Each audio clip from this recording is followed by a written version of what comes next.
उसको कह दीजिएगा चुड़ैल, और वो डाउनलोड कर लेंगे एकदम। याद करो फलाना तारीख इतना बज के इतना मिनट में चुड़ैल बोला। हम लोग फोड़ रहे थे यहाँ पे, अब भूकंप आ रहा था यहाँ।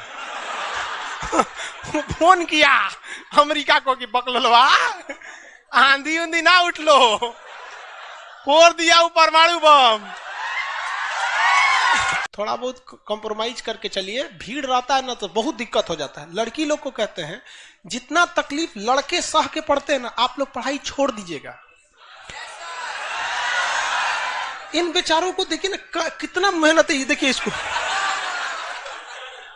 किसी लड़की को हम बोल देंगे काला साड़ या मंगरेला तो कल से क्लास छोड़ दी, कोई ठीक नहीं, जाके एफआईआर लिखवा देगी। ये बेचारों को झोरते रहते हैं, डांटते रहते हैं, जमीन पे बैठा रहता है, लसराया रहता है। इसे हाँ, लड़कों का दिल एक्चुअली होता ही नहीं है ऐसा। हम तो अपने को भी बोल देते हैं मंगरेला। लड़के किसी चीज को न सुनते ऐसे निकाल देते हैं, मतलब वो खराब चीज को सुनेगा सब निकाल देगा। लड़की उल्टा होता है, वो बढ़िया का चीज निकाल देती है। हाँ, खराब का डाउनलोड कर लेती है। उसको कह दीजिएगा चुड़ैल, और वो डाउनलोड कर लेंगे एकदम। याद करो फलाना तारीख इतना बज के इतना मिनट में चुड़ैल बोला था। चलो डिस्टर्ब नहीं, चलिए याद देखिए। ये नहर का नाम बता सकते हैं? इंदिरा गांधी नहर। दुनिया की सबसे लंबी सिंचाई नहर इंदिरा गांधी ने। दुनिया की सबसे लंबी नहर भी तो इंदिरा गांधी। 1974 में इंदिरा गांधी ने डिसाइड किया कि हमें क्या बनाना है, परमाणु बम बनाना है। कब डिसाइड किया इन्होंने? 1974 में। बट उस समय हम लोग उतना डेवलप नहीं थे, तो हम लोग यहां पर मई 1974 परमाणु बम का परीक्षण करने के लिए सोचे। लेकिन 1974 में हम लोग उतना डेवलप नहीं थे। 1974 में हम लोग के यहाँ मोटरसाइकिल नहीं थी बढ़िया, राजदूत उष्टूत टाइप का थी सब। वहां फ्रीडम तो इधर आया है यार, 1974 में फ्रीडम कहाँ था? यमाहा वगैरह था। यहां पर इन्होंने पोखरण में परमाणु परीक्षण किया, लेकिन गलती से वो उतना सक्सेस नहीं हुआ जितना होना चाहिए था। उस परीक्षण का जो नाम था, उसका नाम था स्माइलिंग बुद्धा। क्या नाम था? स्माइलिंग बुद्धा। तो हो गया बात वही, भड़कइबो किए लोग, फूस दे करके रह गया, पकड़ा गए हम लोग। अब अमेरिका हम लोग पे दबाव बना दिया। अमेरिका ने एक नियम बना दिया CTBT और CTBT, comprehensive test ban treaty. कोई भी व्यक्ति परमाणु बम का परीक्षण नहीं कर सकता है, और बैन लगा दिया। ना आपको जल पे परीक्षण करने देंगे, ना थल पर परीक्षण करने देंगे, ना हवा में परीक्षण करने देंगे, पूरा बैन लगा दिया। और NSG बना दिया, national supplier group, nuclear supplier group, कि कोई भी देश भारत को मतलब यूरेनियम नहीं देगा। तो हम लोग के पास यूरेनियम नहीं था, चोरी छुपे हम लोग यूरेनियम मंगाते भी तो CTBT था, परीक्षण करने नहीं देगा। भारत ना NSG को माना है ना CTBT को माना है, और NPT लगा दिया, न्यूक्लियर नॉन प्रोफिलरेशन ट्रीटी, नाभिकीय अप्रसार संधि, की कोई भी देश दूसरे देश को मतलब टेक्नोलॉजी नहीं बेचेगा कि परमाणु बम बनता कैसे। मतलब साला चोट्टा चारों ओर से घेर दिया। कभी कभी गरिया देते हैं यार, क्या हम मशीन थोड़े हैं कि जो सेट कर दिए वही बोलेंगे। देश पे बात आती है तो हम सब भुला जाते हैं। तू दोस्त है, ट्रम्प है कि बाइडेन है, सोच रहा भाड़ में जा तू, कोनो चीज हो। यहाँ पहले हमको मतलब तुम बनाओ परमाणु बम, कोई दिक्कत नहीं, हम लोग दिवाली वाला धुकधुकुआ बनाएंगे। मतलब NPT क्या कहता है? न्यूक्लियर नॉन प्रोफिलरेशन ट्रीटी, नाभिकीय अप्रसार संधि, कि कोई देश दूसरे देश को परमाणु टेक्नोलॉजी नहीं देगा। NSG, कोई देश मतलब बिना परमिशन, NSG के बिना मीटिंग के मतलब यूरेनियम सप्लाई नहीं करेगा। और यूरेनियम उसी को सप्लाई करेगा जिसने CTBT पर साइन किया कि हम परमाणु बम का परीक्षण नहीं करेंगे। जी भाई साहब, परीक्षण माने बम बना के क्या कर लेंगे? मान के चलिए हमारे पास टेक्नोलॉजी आ गया, ठीक है, और NSG से हम सप्लाई करके यूरेनियम भी ले लिए। NPT कहता है बम परीक्षण नहीं करने देंगे। तो भाई बना के रखने से थोड़े होता है, एक बार पटके उठके तब ना समझ में आएगा काम कर रहा है कि नहीं। पता चला बना के रख लिए, युद्ध में पटके तो धुआं दे के रह गया। तो एक बार परीक्षण मतलब चारों ओर से हम लोग को घेर दिया था। अब भारत वाले वैज्ञानिक भी तो मतलब है सब उसी हिसाब के ना। भारत वाले ने कहा कि एक काम कीजिए, एक समझ में नहीं आ रहा है, अमेरिका से कहिए तू हमारे यहाँ परमाणु बिजली घर लगाओ। तो इंदिरा गांधी थी ना, अमेरिका को फुसला दी, कही कि देखिए ना गुजरात में हमारा तारापुर जगह है, वहां परमाणु बिजली घर लगाना है, उसमें बिजली बनेगा लाइट बत्ती जलेगा। आप बिजली घर लगाइए, सुने हैं कि 300 करोड़ का खर्चा आता है, जबकि 200 करोड़ का खर्चा आता था।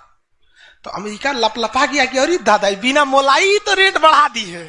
अजब हाल है भाई, महिला मोलाई ना करे, ऐसा हो सकता है? महिला को कोनो सामान फ्री में कहेंगे तो कहेगी 2 गो दे दो। तो अमेरिका ने सहयोग कर दिया, हाँ हाँ हम पूरा परमाणु बिजली घर बना देंगे, बिजली बनेगा आपके यहाँ, भुक भुक वाला लाइट जलेगा एकदम। तारापुर में 1972 में बिजली घर लगा दिया। अब बिजली घर चलेगा कैसे? इंदिरा गांधी कहा यहाँ यूरेनियम नहीं है, एक काम कीजिए जो बिजली घर लगा है ना उखाड़ के ले जाइए अपना, ठेका कैंसिल का। अरे पगली कही के तो पैसा दे, तो पैसा कौन ची का, ये तू कौन ची तू बनी ले NSG कि हम यूरेनियम नहीं देंगे का? अच्छा तुमको दे देंगे, कोई दिक्कत नहीं। अब वो यूरेनियम लिया था हमें बिजली घर में भड़काने के लिए। अरे भैया तू ले आओ ना, हम लोग ने डिसाइड करेंगे इसको भड़काना किधर है। इधर आया 1972 में तारापुर में, उधर तैयारी चल रही थी 1974 में। हम लोग ने उसमें से निकाल के इसमें भड़का दिया। बाद में पता चला गलती हो गया, अमेरिका होशियार निकला, जो यूरेनियम बिजली घर में लगता है वो 20% इनरीच रहता है, अब परमाणु बम में 80% इनरीच चाहिए होता है। हमसे गलती हो गया, ससुरा जातो गया भातो ना मिला, भड़काइयो दिए बदनामो हो गए लोग, और सब सतर्क हो गया, सब हरक गया। सब देहात में बोला जाता है ना, हरक गया सब। ले भाई हम लोग को पता नहीं था, हम लोग कच्चे मसाला पे भड़का दिए थे लोग। अब क्या हो, सब 75 को नियम लगा दिया, हम लोग को कोई देता ही नहीं था। तो बस अब भारत में वैज्ञानिक, इंदिरा गांधी ने प्रोग्राम को कैंसिल नहीं किया, कहा कि बनाइए। अब भारत में धीरे धीरे आगे गए, एक से एक वैज्ञानिक मिल गए सब। उसमें एक चिदम्बरम थे, बहुत मशहूर वैज्ञानिक, और उसके बाद मिल गए हमारे APJ अब्दुल कलाम, सोने पे सुहागा। इन्होंने परमाणु बम बनाने की पूरी तैयारी कर ली। अब तब तक लेकिन कोई भी प्रधानमंत्री डरे उन लोग को खुली छूटे नहीं देता था कि परमाणु भड़काइए, क्योंकि अगर फूस हो गया, देखिए भड़क के सक्सेस हो गया तो किसी के बाप की औकात नहीं फिर कुछ बोले। भड़का दीजिए उसको, उसके बाद कौन सी बोलता है, ले आओ रे ले आओ, तो कौन सी नहीं। लेकिन अगर भड़काए और फूस कर गया तब तो पिटा जाएंगे। जापान पर परमाणु बम मार दिया था अमेरिका, जापान चुपचाप देख लिया था। जापान के पास परमाणु बम रहता ना, अरे बाप रे बाप, उनको तो दिखाया रहता, जापान मारा रहता ना जिसका कोई हद नहीं। मजबूरी हो गई थी। तो भारत के सामने यही रास्ता था कि भैया अगर भड़का दिए और अगर सक्सेस नहीं हुआ तो इस बार माफी मिलने वाला नहीं है, क्योंकि 1974 में एक बार माफ कर दिया ऐसा। लेकिन अटल बिहारी वाजपेयी का जब नेतृत्व आया प्रधानमंत्री का, तो अटल बिहारी वाजपेयी ने कह दिया था भैया कुछ भी हो जाए, कुछ भी हो जाए, हमारा देश रहना चाहिए। आज के नेता रियलिटी बताते हैं। अटल, हम और आप उस पीढ़ी में से हैं जिन्होंने एक साथ 2 महापुरुष को अपने देश में देखा, राष्ट्रपति के रूप में APJ अब्दुल कलाम और प्रधानमंत्री के रूप में अटल बिहारी वाजपेयी। और यह सौभाग्य पृथ्वी पर अब किसी को नहीं मिलने वाला है, क्योंकि ये ऐसे लोग थे जिनका अपना परिवार बाल बच्चा कुछ नहीं, देश ही समझा मतलब देश है, मतलब देश है यहाँ पे, और कुछ नहीं यहाँ पे। गलवान में चीन घुसा है ना, छोटा अटल बिहारी वाजपेयी रहते तो क्या बता रहे, तो दिखने में बुढ़ा थे अटल बिहारी वाजपेयी। यहाँ पे बड़े बड़े जवान लोग का छक्का छुड़ा देते थे बॉर्डर पे। उन्होंने खुला छूट दिया APJ अब्दुल कलाम को, कहा कि आपको हमारे परमिशन की जरूरत ही नहीं है, आपको जो करना है करिए, हमको नहीं, हमको बस परमाणु बम चाहिए, हमारी सरकार रहे चाहे सरकार गिर जाए। और रियलिटी में है, भारत में अटल बिहारी वाजपेयी अगर परमाणु परीक्षण न करते तो भारत पर अमेरिका सैंक्शन नहीं लगाया रहता और अटल बिहारी वाजपेयी की सरकार नहीं गिर जाती। लेकिन अगर वो अपनी सरकार को सोचते तो कोई भी शिक्षक मंच पर खड़ा होकर किसी प्रधानमंत्री का खुलेआम तारीफ नहीं कर सकता, वरना कितने प्रधानमंत्री आए कितने गए, किसी के लिए शब्द नहीं निकलता है। तो इतिहास हमेशा याद रखिएगा, आपको न्यौछावर करना पड़ेगा। यहाँ पर ऐसे चमचागिरी करने से किसी का नाम लेता आदमी, लेकिन विरोधी भी जिनका नाम लेते हैं ऐसे महापुरुष थे अटल बिहारी वाजपेयी, APJ अब्दुल कलाम। कोई है जो गिरियाएगा? हाँ, उसे जो अपने बेचारा शर्मा जाएगा, किसको बोल रहे। उन्होंने खुला छूट दिया और कहा कि जो करना है करिए। APJ अब्दुल कलाम कहे ठीक है, लेकिन अमेरिका को पता चल गया कि सोचा APJ अब्दुल कलाम चल गया वहां, ये पक्का सफल कर देगा, तो उसने उसके ऊपर ना सैटेलाइट छोड़ दिया। अमेरिका से सैटेलाइट छोड़ा और भारत के ऊपर निगरानी करने के लिए। अब यही गलती कर दिया अमेरिका ससुरा। APJ अब्दुल कलाम को फुसलाने के लिए नासा बुलाया, आइए ना, आइए नासा आइए। तो APJ अब्दुल कलाम चल गए और कहा कि देखिए देखिए कितना बड़ा बड़ा मशीन है नासा में। ऐसा ना इंडिया में है, टूटल फूटल स्टेपलाइजर रख ले रहता है, स्टेपलाइजर का नट उठ जाता है तो पिलास से दाब के करता है। कहा वहां वैज्ञानिक बने, यहाँ आइए हम आपको नासा का हेड बना देंगे। यहाँ पर कहा कि ठीक है, हम नासा का हेड हम क्या करेंगे, हमारा कौन है, ना बाल बच्चा ना कुछ, एक को चीज है मेरे लिए, मेरा दुनिया में कुछ नहीं है, केवल और केवल मेरी भारत माँ है, आप वो भी छीन लेंगे हमसे, ऐसा थोड़े हो सकता है। उन्होंने कहा नहीं, और यहीं ससुरा उससे गलती हो गया। वहीं पर उन्होंने देख लिया था कि अमेरिका ने भारत के ऊपर क्या लगा रखा है, सैटेलाइट मॉनिटरिंग के लिए, और वहां पे उसने अमेरिका की सबसे बड़ी गलती हो गई। यहां आने के बाद उन्होंने बता दिया, देख भैया हम जो काम कर रहे हैं ना, सारा अमेरिका क्या कर रहा है, सैटेलाइट से देख रहा है। तो सब वैज्ञानिक का असर ले, भड़काने से पहले तैयारी करना पड़ता है 1.5-2 महीना की, अब क्या किया जाए।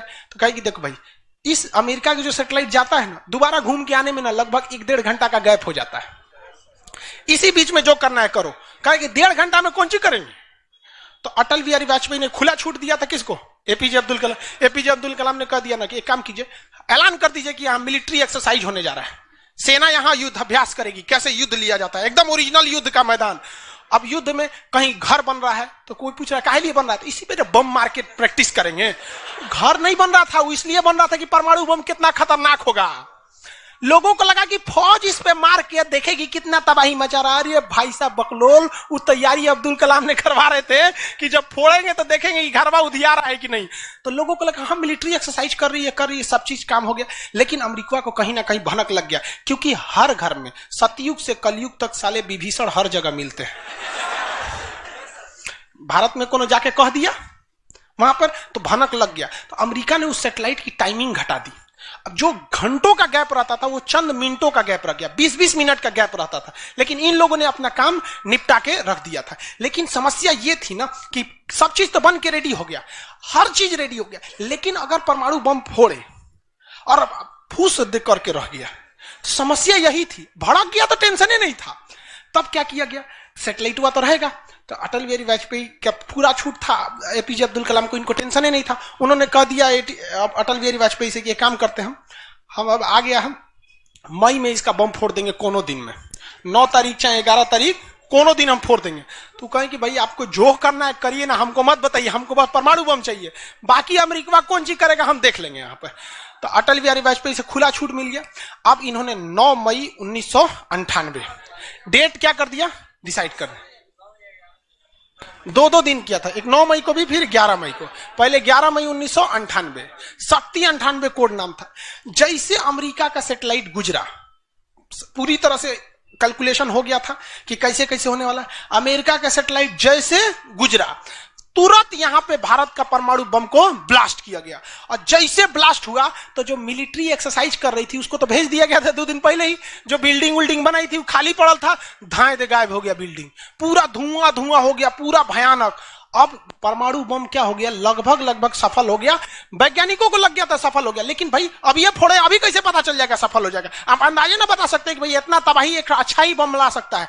लेकिन तब तक सैटेलाइट उसका घूम के आ रहा था और पकड़ लेता, तब क्या होता, मान के चलिए पकड़ लेता, पता चला कि सफल ही नहीं हुआ है, खाली धुआं कर दिया, गड़बड़ हो गया। तुरंत अटल बिहारी वाजपेयी को फोन किए एपीजे अब्दुल कलाम कि तुरंत आप मौसम विभाग को कहिए कि राजस्थान में भयानक तूफान आया है, कोई नहीं जाएगा। अटल बिहारी वाजपेयी ने तुरंत घोषणा करा दी, राजस्थान के लोग अपने घर में रहे, बहुत भयानक तूफान आया है। अब उसका सैटेलाइट आ रहा है तो देख रहा है धुआं हुआ है, तुरंत मैसेज भेजा नासा में, धुआं हो गया यहाँ पे। कहीं मतलब धुआं हुआ, तूफान आया है वहां पे। तूफान आया है, सोचा।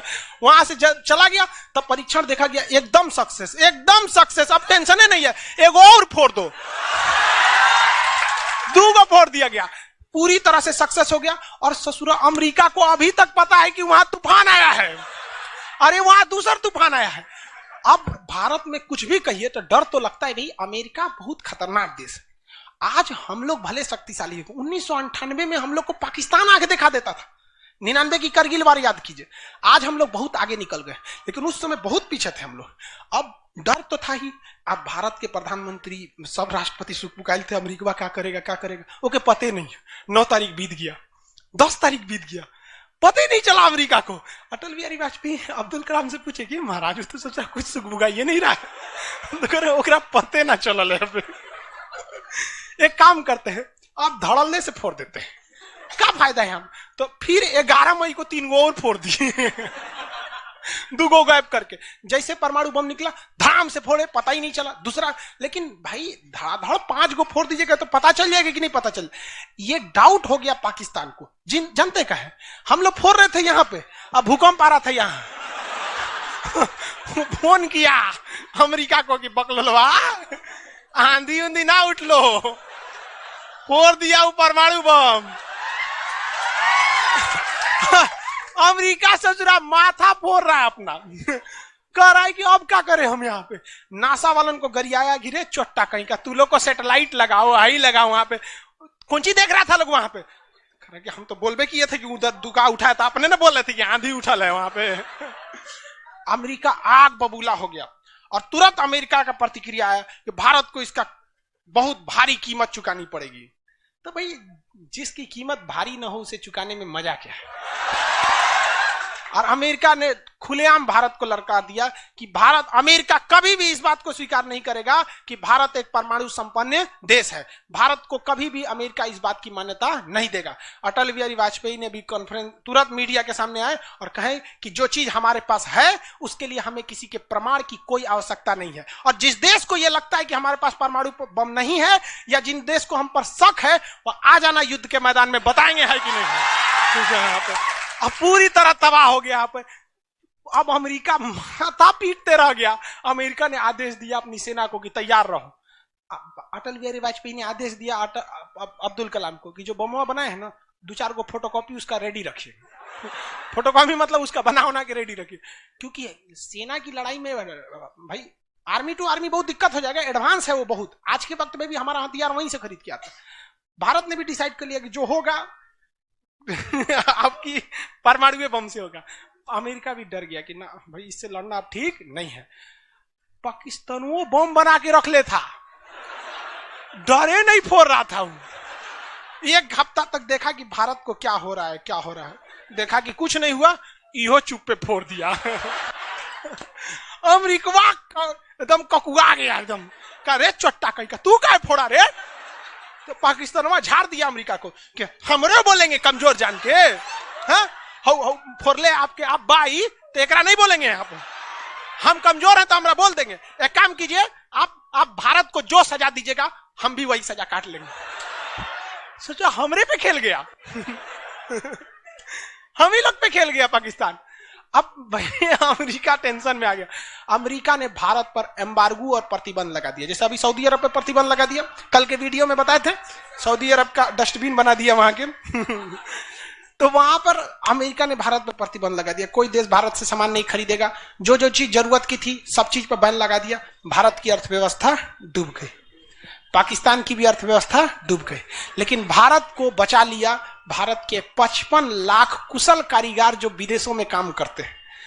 आप प्रतिबंध लगाइएगा भी तो पूरी दुनिया का कारखाने ठप हो जाएंगे, क्योंकि हर जगह भारत के वहां वर्कर काम करते हैं। और अमेरिका या सीबीएसई वाले जो वर्कर होते हैं वो स्पेशलिस्ट होते हैं। पेंट मारता है तो पेंटे मारेगा। भारत का मिस्त्री मल्टी टैलेंटेड होता है। पेंट मार रहा है उसको कोई काटी ठोक दो तो बिजली वाला काम कर दे, तो हाँ तार और घींच देते हैं। मल्टी टैलेंटेड होता है और काम भी बहुत ज्यादा करता है। काम हम जब 5 बजे कर देगा तो आदमी अच्छा बोरा नीचे उतार दो, तो ये सब बड़ी काम कर देता है। मेहनती होता है सब, कोई दिक्कत नहीं है उन सब में। खाना नहीं भी है तो कोई दिक्कत नहीं, निकालेगा तो खाई नहीं है, चालू। तो पूरी दुनिया से भारत को पैसे आ रहे थे। पूरी दुनिया भारत में क्या, भारत के हजारों वर्कर लाखों काम कर रहे थे, भारत में पैसा आ रहा था। तो हमारी अर्थव्यवस्था पर उतना भयानक प्रभाव नहीं पड़ा, लेकिन पाकिस्तान की अर्थव्यवस्था तबाह हो गई। इसकी यहां के कोई वर्कर को ले भी नहीं जाता है। अरे छोटा कब मार करेगा कोई ठीक है नहीं है यहाँ पर। ये सब इतने बड़े बैल होते हैं सब पाकिस्तान वाला। अगर पाकिस्तान के एक मोहल्ला से 5 आदमी विदेश गया है ना, वहां अच्छा से हंसी खेसी ड्यूटी कर रहा है, अगर उसके परिवार में यहां झगड़ा होगा ना तो दोनों वहां झगड़ा कर लेगा सर। तो अब्बा काहे मर लो हमरी खाला को, वहां मार कर ले। उसकी अर्थव्यवस्था पूरी तरह से बर्बाद हो गई। अब पाकिस्तान के साथ अजीब सी दिक्कत था। अमेरिका अर्थव्यवस्था बर्बाद कर दिया, लेकिन पाकिस्तान भाई साहब हरामियों में नोबेल पुरस्कार मिलता तो हर साल यही लाता। इसने कहा कि एक काम करते हैं, अमेरिका ने हमको ऐसा बर्बाद किया है कि परमाणु बम होने के बावजूद हम तड़प के रह जा रहे हैं। हम भी अमेरिका को तड़पाएंगे। यह कहता है ना कि हम किसी से खरीद नहीं सकते हैं, व्यापार नहीं कर सकते। एक काम करते हैं, हम परमाणु बमें बेचते हैं। ससुरा उत्तरी कोरिया को बेच दिया, किंग जोंग पगला को देखे, उसका टेक्नोलॉजी पाकिस्तान दिया है। सद्दाम हुसैन को, ईरान को, सबको बेचने लगा कि सारा थ्योरी ले आके देखता था कि देखिए ऐसे ऐसे परमाणु बम बनता है, लीजिए 20 करोड़ दीजिए जाइए। अब अगला हिसाब, 1 महीना तो काटेगा आदमी, अगला हिसाब देखे। अमेरिका कर रहा है, पाकिस्तान में चोट्टा क्या कर रहा है, क्या कर रहा है, मरे हम भूखे मरे, आप प्रतिबंध हटा दीजिए, नहीं तो हम इसको फेसबुक पे डाल देंगे।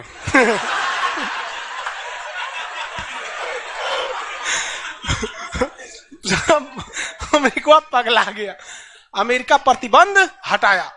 इस बार फायदा उठा लिया भारत, कहा गिरे ओकरा हटाया तो हमरो प्रतिबंध हटाओ। समझ आ गया कि नहीं? तो गलती से भी अगर हम लोग जब भी एक दूसरे का अंतर्राष्ट्रीय मंच पर साथ दिए हैं ना, तो दोनों को फायदा हुआ है। लेकिन ये चोट्टा उसको समझ में नहीं आता है। अभी भी अगर वो शांति से रहेगा ना तो बहुत आगे जाएगा, और अशांति से रहेगा तो एकदम में आगे चल जाएगा। परमाणु परीक्षण समझ में आ गया? किसी कोई दिक्कत कहां होता है? पोखरण में। आज भारत परमाणु संपन्न है या नहीं है? परमाणु की आवश्यकता है? नहीं। अब अमेरिका केस कर दिया भारत पर, कहा कि आपने न्यूक्लियर प्रसार संधि तोड़ा है। भारत ने कहा हम नहीं तोड़े, हमने किसी से संधि मंगाया ही नहीं है, हमारे खुद के वैज्ञानिकों ने खुद बनाया है। और ये बात खूब एपीजे अब्दुल कलाम ने बोला था। कौन सी बोलता है चुराए, हम बनीले, बताएं कैसे बनता है। कहा कि अच्छा ठीक है, ये नहीं है। लेकिन आपने यूरेनियम तो चोरी से मंगाया। कहा चुप, चट्टा कहीं का चोरी से मंगाया। हमारे केरल में यूरेनियम निकलता है, जादूगोड़ा की खान झारखंड से निकलता है, उसी से हम बनाए। हम किसी से भीख नहीं मांगे हैं, हम हिंदुस्तानी हैं लोग, यहाँ पे भीख में तो हमें कुछ भी नहीं चाहिए। तो एनएसजी कहा कि अभी, तब कहा अब कौन सी पे मुकदमा ठोके, तब इसमें ठोक दिया भारत पे। आपने परमाणु परीक्षण किया क्यों है? भारत ने ये मुकदमा जीत लिया। जानते हैं कैसे? कहा कि कैसे, हमने तो कोई नियम नहीं तोड़े हैं। सीटीबीटी कहता है आप पानी में नहीं फोड़ सकते हैं, जमीन पे नहीं फोड़ सकते हैं, हवा में नहीं फोड़ सकते, हम जमीन के अंदर फोड़े हैं। भारत ने कहा फोड़ा था? जमीन के अंदर। तो भारत को उस समय हर चीज साथ दिया था, बुद्धि, विवेक, बल, शक्ति सब रहना चाहिए, तब आप जीत सकते हैं। ऐसा नहीं कि परमाणु बम ले लेने से आपको जीत जाएंगे।